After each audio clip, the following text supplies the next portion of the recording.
guys! Esshi Doll here and welcome back to Moon TV channel!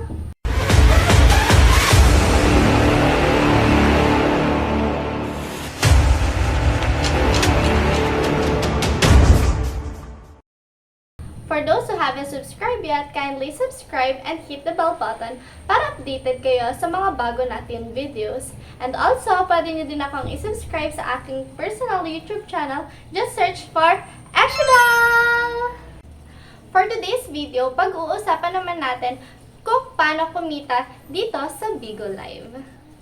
Maraming paraan para kumita dito sa BigoLive at sa video na to, ituturo ko sa inyo ang iba't ibang paraan para kumita as an official Bigo host. We can convert the bins that we receive here in Bigo into cash. So kahit hindi ka Bigo host ay pwede mong i-convert ang nare-receive mo na bins or gifts into cash with the exchange rate of 210 bins is equivalent to $1. But if you're an official Bigo host, maaari kang makareceive ng additional salary from Bigo as long as you reach a certain condition. Ngayon naman, ipapakita ko sa inyo ang sample ng salary table. Once you are an official Bigo host, makikita mo ang salary table kasama ang contract with Bigo at pwede ring ibigay ng iyong agency ang full details tungkol dito. Ngayon naman, pag-uusapan natin ang ranking or level. Dito sa Bigo, hindi mo kailangang ma-memorize ang ranking or level. Pero once nagstay ka ng matagal dito sa Bigo, kailangan mo itong maintindihan.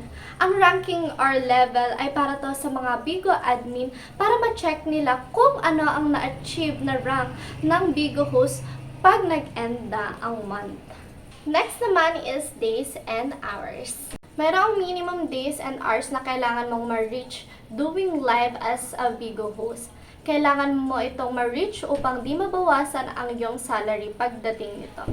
It is highly recommended na tapusin agad ang required number of hours as early as possible dahil di natin alam ang mga pwedeng mangyari sa mga susunod na araw. Maaari kang mawala ng internet for few days or maging busy na di mo na magawang mag-live at maging dahilan upang di mo ma-reach ang required number of days or hours. Tandaan na you need to be live at least 1 hour per day para makount ito as 1 day. Ngayon naman, pag-uusapan naman natin ang target bins and quota. Dito i-base ang makukuha mong salary. Marirecord sa live data ang lahat ng bins na marireceive mo during live. But please be reminded na lahat ng marireceive mo na bins outside your live stream is not counted. Payo ka lang sa mga bagong Bigo host to put so much effort at least 3 months bago kayo magdesisyon kung itutuloy nyo ba ang pagiging Bigo host or not. Kasi ang 2K and 4K live quota is applicable lang sa mga bagong Bigo host. Next naman is sa pag-uusapan natin ay ang salary. Gaya nga ng sabi ko kanina, i-base ang matatanggap mong salary sa dami ng accumulated bins mo sa loob ng isang buwan. And matatanggap mo ang salary mo in US dollars. In the Philippines, there are two policy. Policy 5 and Policy 6. In Policy 5, you need to achieve the required bins and days and hours in a month. But in Policy 6, you have additional requirement beside them. And this is an example. Next is PK income. Ito yung total numbers ng natanggap mo sa iyong bawat official PK event. For example, meron kang 3 official PK sa loob ng isang buwan at kada PK mo naka-receive ka ng 300 bins. Automatic, meron kang total of 900 bins na ma-accumulate sa loob ng isang buwan.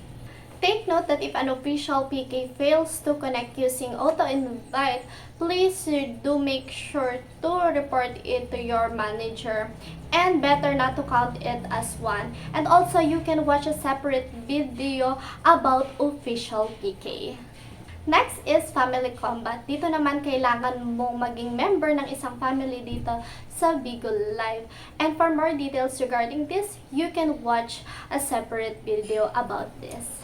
Ngayon naman, let's talk about community post. You need to join a community to be able to post in the community in Bigo.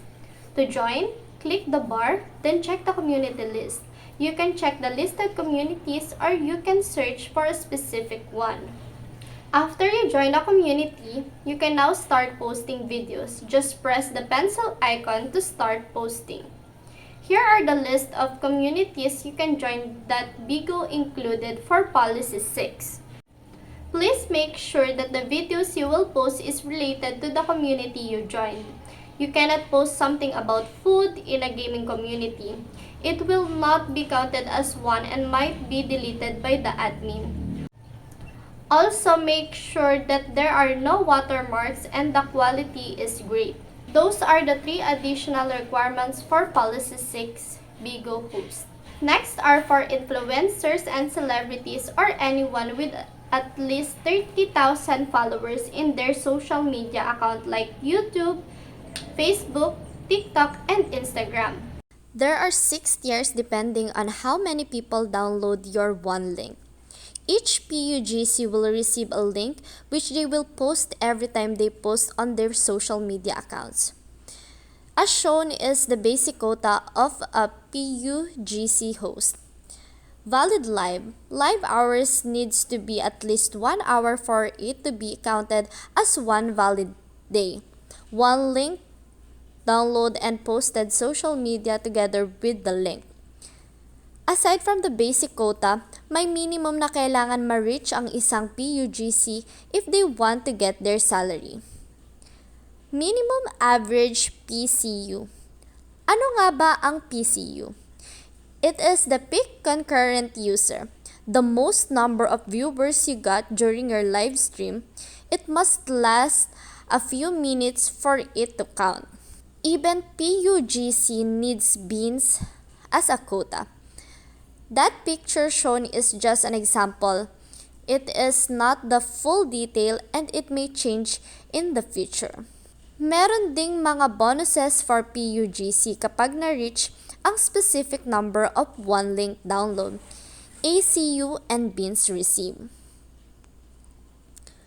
If a PUGC host misses single one of their basic quota and our minimum quota, they won't receive any salary in BIGO. Even the bonuses they reach will not be given to them if they miss one. It is crucial to take time before deciding if you want to become a PUGC host. If you decide to become a PUGC, here is a tip.